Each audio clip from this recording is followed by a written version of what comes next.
प्रकल्प. आता आपण एक प्रकल्प तयार करू. तयार सादरीकरणामध्ये स्लाइडला ट्रान्झिशन इफेक्ट देणे व ध्वनी म्हणजेच साऊंडचा समावेश करणे. चला आपल्याकडे उपलब्ध असलेल्या एका सादरीकरणामधील स्लाइडला आपण ट्रान्झिशन इफेक्ट आणि साऊंड यांच्या मदतीने आणखी प्रभावी बनवू.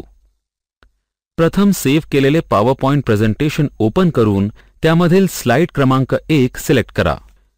आता ॲनिमेशन टॅबमधील ट्रान्झिशन टू दिस स्लाइड या ग्रुपमधील उपलब्ध ट्रान्झिशन इफेक्टमधून योग्य तो इफेक्ट सिलेक्ट करा, जसे की फ्लॅश.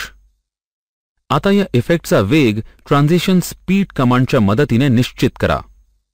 या सादरीकरणासाठी वेग मीडियम म्हणजेच मध्यम गतीचा सिलेक्ट करा.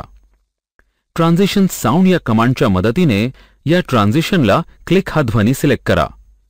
या सर्व प्रक्रियेनंतर हा ट्रान्झिशन इफेक्ट सादरीकरणातील इतर स्लाइड्सना देण्याकरिता अप्लाय टू ऑल या पर्यायावर क्लिक करा. म्हणजेच फ्लॅश हा ट्रान्झिशन इफेक्ट मीडियम गतीसह आणि क्लिक या ध्वनीसह सादरीकरणातील सर्व स्लाइड्सना लागू होईल.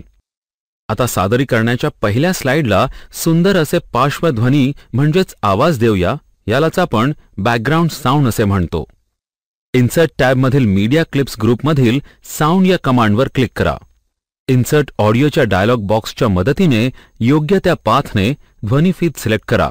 उदाहरणार्थ म्युझिक या लायब्ररीमध्ये सॅम्पल म्युझिक या फोल्डरमधील स्लीप अवे ही ध्वनीफीत सिलेक्ट करा. स्लाइड शो दरम्यान ध्वनीफीत आपोआप सुरू होण्याकरिता ऑटोमॅटिकली या पर्यायावर क्लिक करा. चला, आपलं पॉवरपॉइंट प्रेझेंटेशन सादरीकरणाकरता अगदी तयार झालं. आठवणीने तयार केलेले बदल सेव्ह करा आणि स्लाइड शो टॅबच्या मदतीने सादरीकरण पहा.